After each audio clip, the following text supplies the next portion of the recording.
Hey guys, how's it going? It's Daniels here. Welcome to episode number 14 of this NHL 22 Newfoundland Growlers Draft Glory franchise mode here on my channel. If you guys have missed any episodes up to this point, make sure to head up into that top corner. And if you do enjoy this one, make sure to go down below, show your support by dropping a like, subscribing, and hitting notifications to never miss these uploads. So today we get into the 2031 off-season NHL entry draft, and really, I did ask you guys last episode.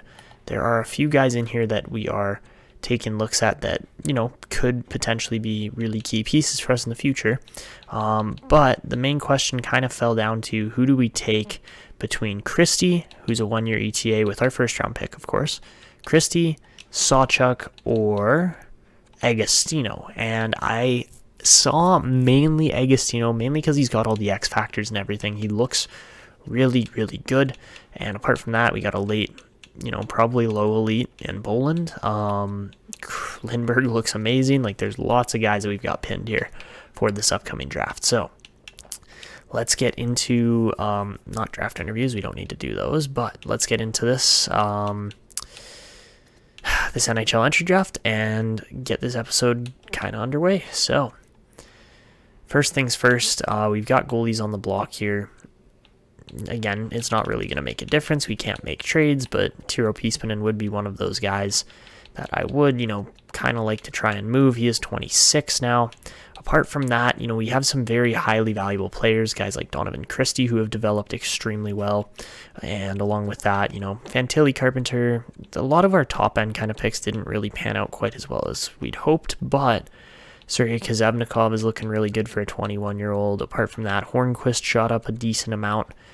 He's now 20, and apart from that, not too many other guys that really stand out as elite end prospects, right? But maybe Oulet, maybe Gauthier Leduc. We do need to re-sign Nicholson here coming up, along with Geeky, and I want to say there's one other, maybe Tursunbayev.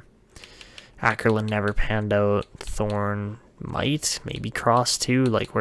We're loaded up on prospects, but really it's going to be more so a matter of kind of cleaning up this group that we have here. We're going to be picking in the 28th or 29th with our current picks, but that's okay because, we didn't obviously go and win the cup this last year. If you guys missed last episode, again, go back and check it out, but we were eliminated in round 2 by the Senators, who were then eliminated by the Penguins, who were then eliminated by the Sharks, so it was a roller coaster of playoffs, but San Jose just went through everybody, and yeah, it's a pretty good playoff run.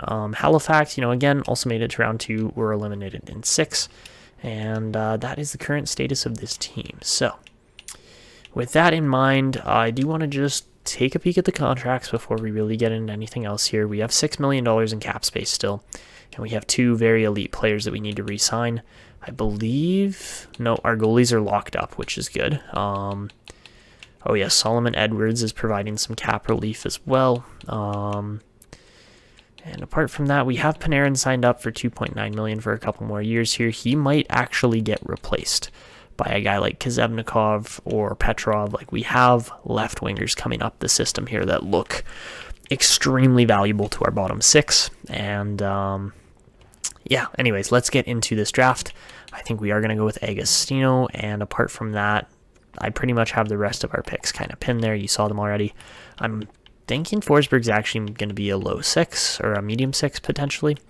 And apart from that, I wish we could land another one of these prospects in here, but I don't think we're going to have 2 picks around, that same kind of 30-ish range. So Agostino is going to be the pick, but let's get to it. So I got my spreadsheet here for who we're taking where. All right, looks good. And all right, for our first pick, we are at pick 29. So that means, yeah, we will end up going with, we could go with Christie. I don't think that wouldn't really be an issue. He's a solid 6'1", two-way forward, but Sawchuk looks good, and of course Agostino looks even better. He's a 6'1" power forward, so we're going to take Agostino. And Alan Agostino is 75 rated, okay. And he's got all those X factors that we were just talking about. So yeah, for a one-year ETA, Agostino looks really decent. Left-handed shot off the right side. And for the 29th overall pick in 2031, he looks like a legit piece for this team in the future. So Apart from that, let's go and see who else. Motto. Oh my god, he was loaded on X Factors too for 64 rating. Houtanen looks really good. Same with Sawchuk. Yeah, I mean, we could have taken Sawchuk. Oh, Burkle. Oh, whoa, okay. Malik Burkle looks really, and when I say really, I mean really good. For a second round pick. Okay, so keep an eye on him. Apart from that, yeah, of course, Edwin Christie's really decent rated too, 72 rated. And of course, we didn't get to pick any of these guys. Like, we didn't have shots of them because we were so far back in the draft order. But apart from that, Bergfors was good. Meach was good. Yeah, wow, okay. Really decent draft here. Bartley too. Alright, so yeah, we did pick kind of the best overall player, but yeah, for the 29th overall pick, obviously I wish we had some better options in the second round here. So for our second pick, I'm not going to skip him because he's just too high up potential. But we really haven't struggled with goalies either in this draft to Glory Series so far. Like, they've developed properly, unlike the Minnesota franchise series, but we have to take a high elite goalie in the second round here at 62 overall. And he's 49 rated. Okay, Nathan Fairchild, a bit of an off-the-board pick, but again, really, really high potential. All right, so we're going to simulate over to pick number 95 now into the third round, and we are going to see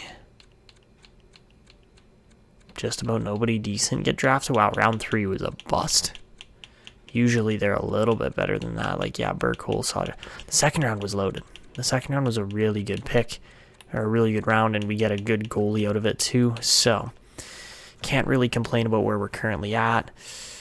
I could take Eriksson. I think I'm going to skip, and yeah, we're going to go with Bob 11 instead. He just makes the most sense. 6'5" defensive defenseman. He's a gem.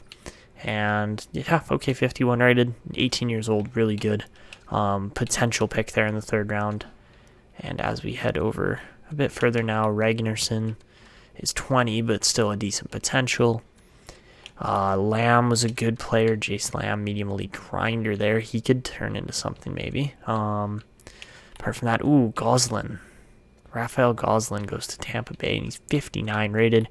How about Jean Brassard here too? Really decent elite playmaker. So round 3, the end of round 3 heading into round 4 was a really decent round. Eriksson was an elite, or a medium starter, but so far, you know, we've landed 3 elites in a row, and we are doing just fine. So with my fourth rounder, we are going to go, I think, with Forsberg. Even though, you know, I don't trust Ackerstrom based on his numbers. Like, yes, he had 6 shutouts. Yes, he's playing in the SHL, but I kind of get the feeling he's going to be like a high starter or a high fringe starter, which we don't really need. And, well, we'll see if I call that or not. But at the same time, I am kind of feeling Thomas Forsberg here. I think he's going to be a medium 6, and that he is. Let's go. Okay, 51 rated. Right wing sniper again, left-handed shot, and again, can't complain about that. We land another solid potential player. I mean, he's not crazy, right? But at the same time, you know, McDonald probably could have been a better pick than that.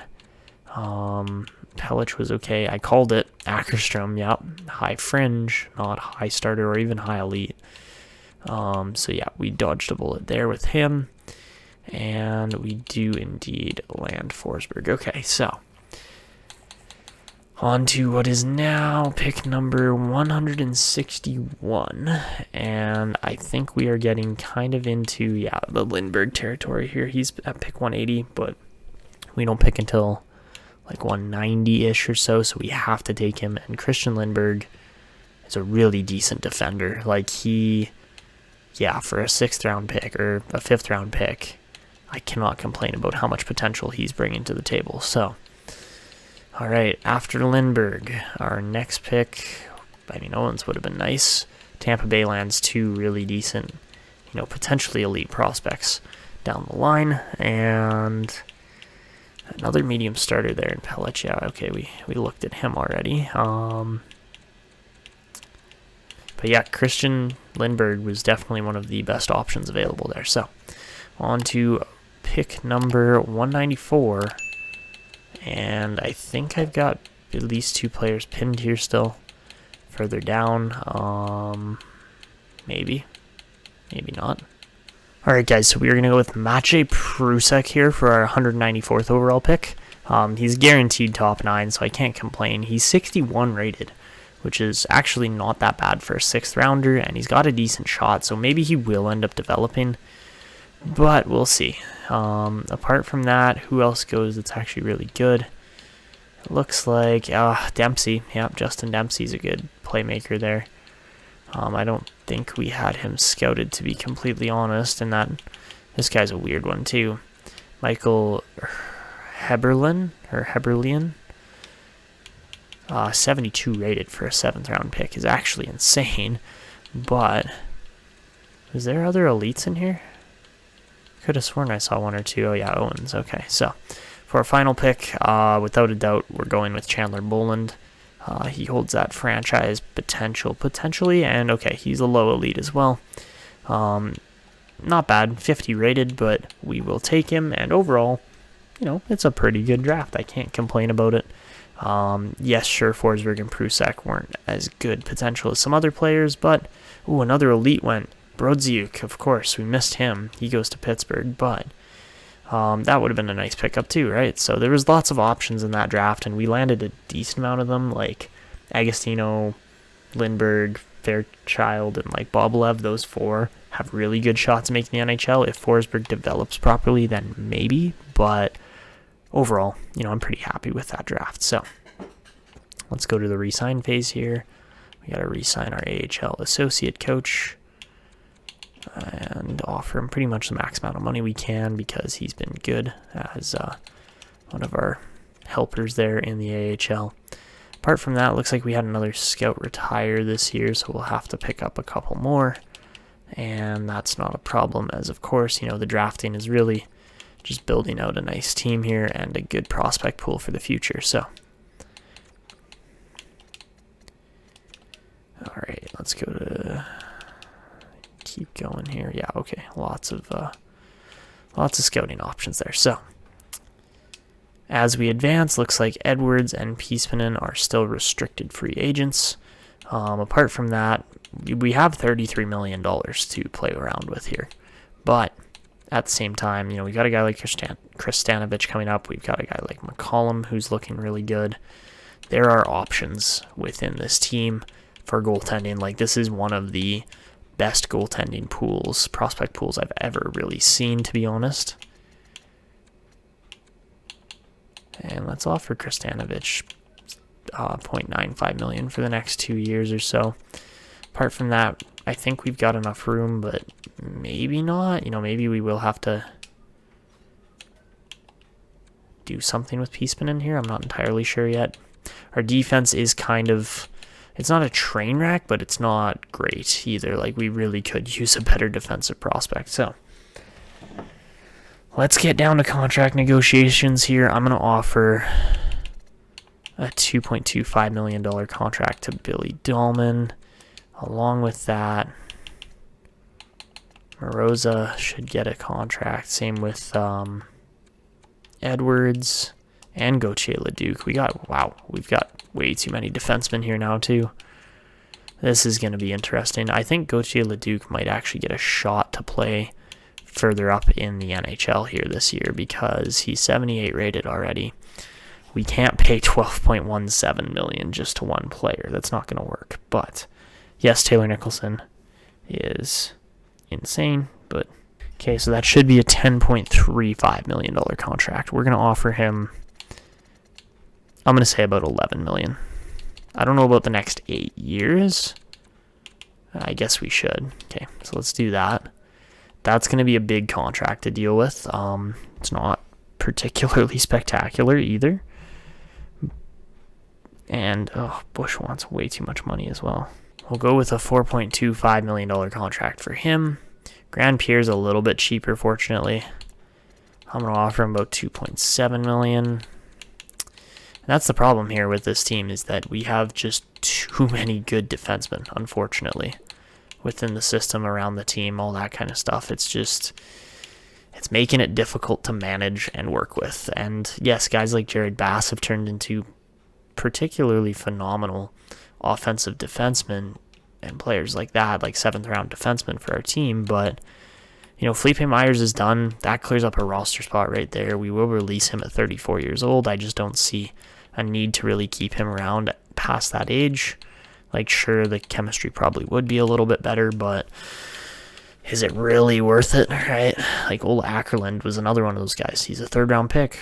Just never really developed. Like, yeah, his defense is okay, but like, he's not 21 like Moroza. He's 25. He's 4 years further down the line. Morozov has a chance of making the league still. It's not great, but there is a chance, right? So, apart from that, apparently he doesn't like his teammates all that much, which is annoying.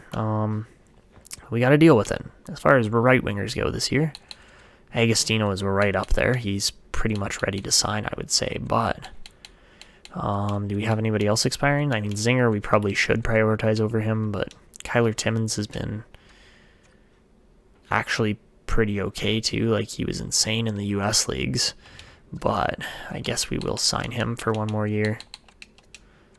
We will offer Agostino a contract for 1 year, or for his entry level. He might not sign it because there might just not be room to sign it. Gibbons is coming up too. Oh man, we got contracts galore coming up here, but as much as I want to re-sign Drew O'Connor, I don't know if that's doable either. Oh man, there's so many guys we're going to have to release. Like, I'm probably releasing Grossman and Yaskin just to clear up a couple roster spots. Carlotti's looking okay, but not spectacular, but we will sign him. So let's go Grossman, release, Yaskin, release, Stepan, sign for like 1 year. And okay, that cleared up 2 roster spots. As far as the rest of our team goes up here, Geeky and Edwards are very key centerpieces in this lineup. And okay, Geeky wants $9.375 million. That'd be a $7.96 million contract. Let's just go with 8.5. I think he's worth 8.5. Especially with the, somewhat consistency he brings to the team, apart from kind of faltering from previous years. Like, yes, 79 points was his career high, but at the same time, he was getting top line minutes on everything. And since then, he hasn't really quite developed as far as we had hoped, but that's okay. Looking at a guy like Solomon Edwards for he wants restricted free agency. Let's offer him $2 million for 1 year. Might as well take that. And, okay, Burish should be signed over a guy. Oh my god, Burish went off. He put up 93 points. But how is he 22? How is that? How does that even work? I don't understand that. He's 22 years old at 63 rated. Okay. Look at the puck skills on Jonas McClement. He's also a guy that we might end up re-signing, but we'll see. So, let's advance a little bit further here. We do have a lot of decent contracts on this team, but we'll see if we get a couple more or not. Oh, Schroeder doesn't take the job title. Okay. That kind of sucks. But build up, and okay, we do get Edwards. We get Leduc. Same with Dahlman, Grandpierre, McCollum, Timmons, Geeky. Carlotti couldn't sign, but we do get Burish. Same with Nicholson, Bush, Moroza, Edwards, Ackerland, Kristanovich, Stepan. We don't get Agostino, so there you have it. All right. We didn't offer Drew O'Connor a role, but he is a two-way forward that actually fits our system quite well. Unfortunately, he does have some low chemistry with some of our best players as well, which is not a great fit. So I think what we're going to do here, we've got $9 million left or so. I think the best play here,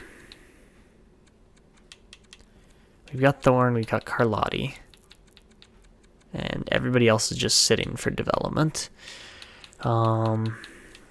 Okay, so we've got 2 more players to sign there. And the idea here is that O'Connor's going to clear up a spot, and that McClement should clear up a spot too, as much as I do want to re-sign him. He's just... yeah, he didn't play this year. Like, we didn't need him in the lineup in comparison to other guys, but at the same time, when you look at the guys that are still remaining, like Oulé's got another year of development with Ruan Noranda. Bukaboom, same thing in the WHL. Carlotti wasn't overly spectacular. 23 points isn't bad, but he's small. He's 5'9". He's only 60 rated. And, it's the same kind of thing with Thorne, where he's a 7th round defender we picked up. Maybe we try to develop him, but I don't see the need to give up roster spots for players like these. So Thorne and Carlotti will get dropped. Yes, that's a 7th and a 4th round pick, but McClement's just developed better. He's turned into something decent, so we will sign him. And then we will drop Drew O'Connor. I think that is going to be... actually, no. We'll let Agostino develop for 1 year. Sign O'Connor for a year. And he should take that. I don't see why he wouldn't. Same thing with McClement, Kazevnikov. Those guys should all take those. And we get O'Connor, we get McClement. Perfect. All right, roster's in good shape with $8 million to spare. Although I do not believe we have... yeah, I don't think we have any additional space on this team.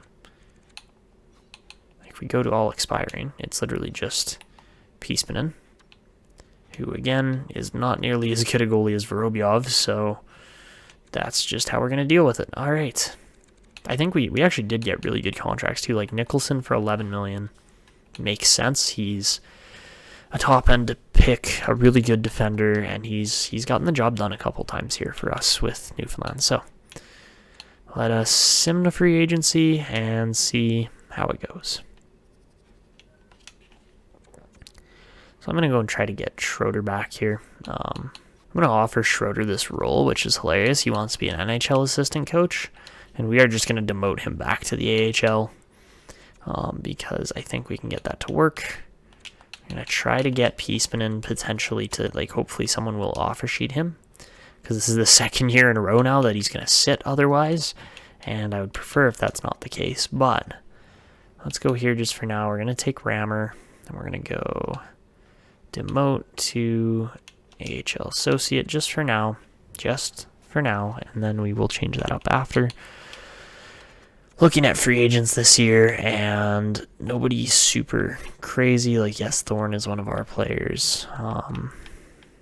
Apart from that, every now and then you'll find a really good player in here, but it doesn't look like that's going to be the case this year. As far as goalies go, Malikov.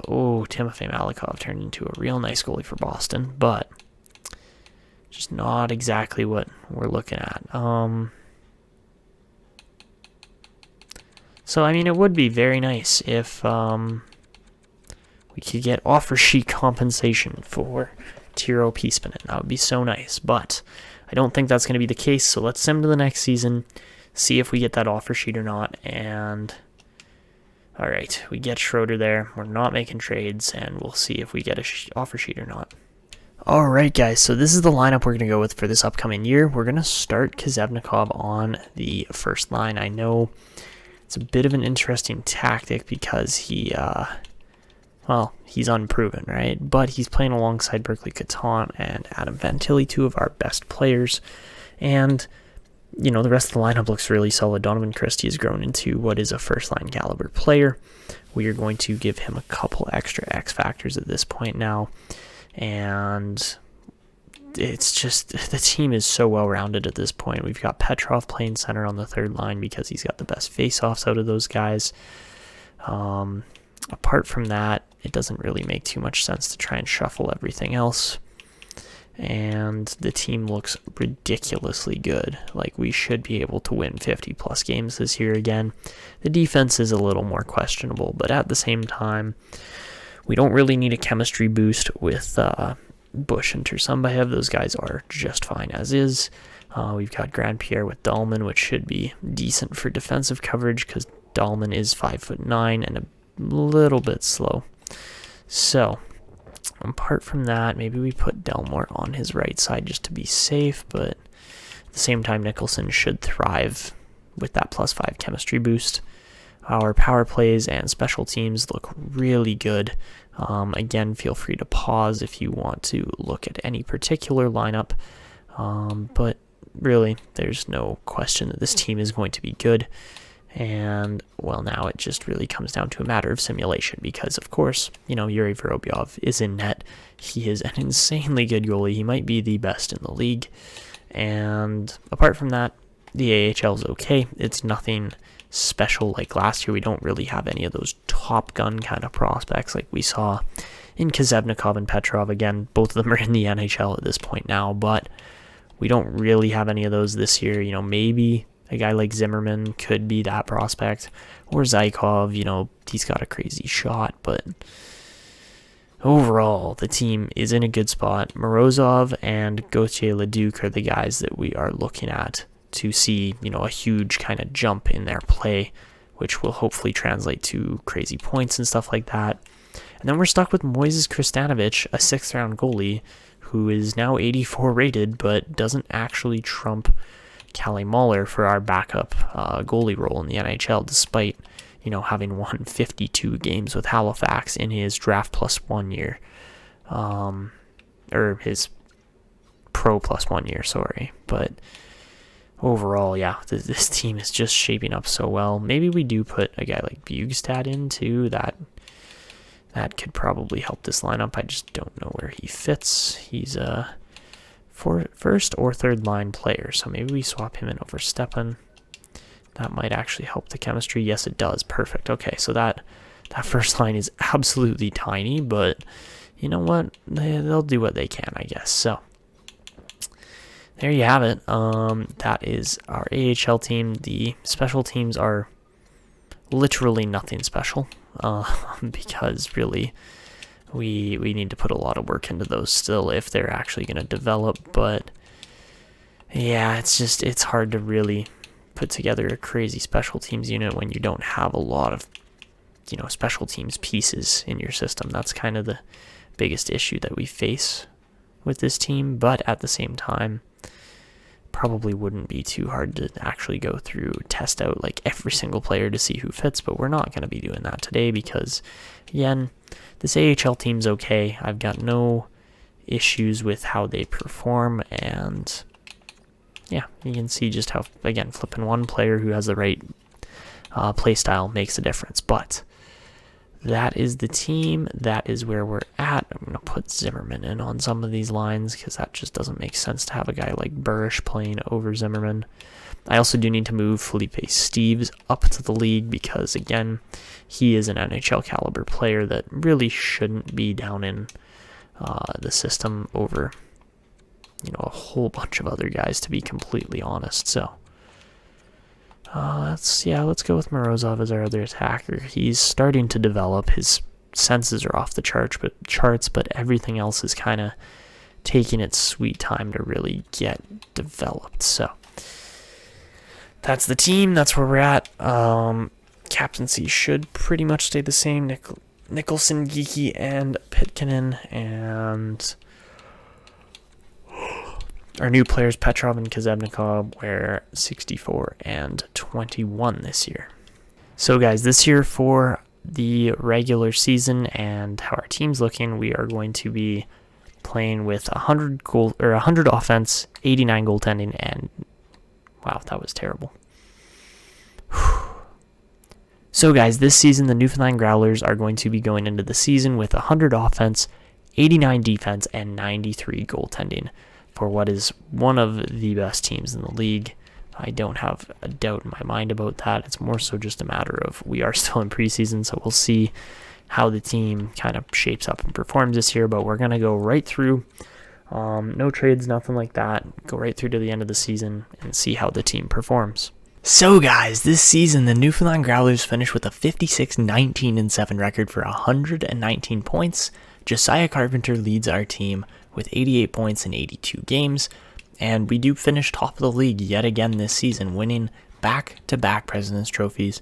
topping Edmonton, Minnesota, and a couple other teams that were pretty close there as well in win percentage and point percentage and everything like that. So Carpenter scores 88. Taylor Nicholson scores 80 points this season. This is easily his best season. 69 assists is absolutely insane. And yet again, he continues to perform as one of our best players and really this franchise-defining defenseman here. So 44 and 44 for Carpenter is pretty insane. Nobody else was really that close to that. And apart from that, goaltending, we saw Vorobyov win 43 games, which is pretty insane. I don't know if he finished first in the league. He did not. He tied with Lucas Dostal, who also had an insanely productive season. He played less games and had a better save percentage, so that's pretty impressive. Same with Stuart Skinner, too, in Edmonton. Those guys, again, top goalies, right? They're playing for the top teams, but rookies this year, we would see Sergei Kazevnikov lead the league with 62 points out of all rookies. Bill Curry was pretty insane, too, in Minnesota, up to an 84 overall at just 19, which again is really nice.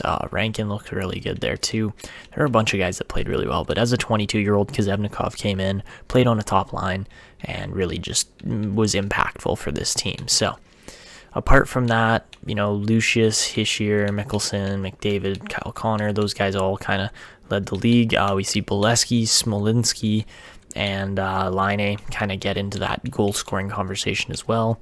And your best plus-minus in the league this year would indeed be Taylor Nicholson and, of course, Ashton Delmore playing together on that top pair for us, both plus 47 on the year. And then Edwards was third in the league. So, yeah, we definitely had some really good plus-minus leaders there. Most penalty minutes in the league would go to Ron Mestre. And apart from that, well, highest shooting percentage doesn't really count until you get down into guys like Transky or even like Adam Beckham. Shot the puck really well this season. Even Carpenter as well. Josiah Carpenter's in there. So, yeah, that's kind of it for the season and how things went. And that's kind of where we're going to be wrapping this one up. Next episode, we are going to be going into the playoffs, and I assume we're going to be taking on... It's either going to be Toronto or Buffalo. I think we're going to get Toronto because they finished with the lowest point percentage and we finished with the highest out of all playoff teams. So let's just advance, make sure that that is the case. And I do think it's going to be Toronto, and that it is. So we will face off against the Maple Leafs. So unfortunately, the only two Canadian teams in the East play each other immediately. Winnipeg and Edmonton are in the West, but this should be a fun series against Toronto, obviously. I believe Austin Matthews is still on the Leafs. I've been playing a lot of different franchise modes here recently, so it's not uncommon for Matthews to move, but no, he is still there. They've got Coronado as well. Yeah, they've got a nice team here. Okay, so we could very easily see a round one exit. Seamus Casey obviously is a fantastic defenseman there, 28 years old. Konovalov in net, and yeah, okay, this is going to be a tough series, to be honest. Toronto is a really good team, but that's what we will be getting to in the next episode. And, if we go out early, like last season, then we'll just end up jumping into the draft in the same episode. But that is where we're going to wrap this one up. If you guys enjoyed, make sure to go down below, drop a like, subscribe, and hit notifications. And, of course, let me know what you want to see in the comments below. And, just give me feedback. But that's it for me. This is Etaniel signing out, and until next time.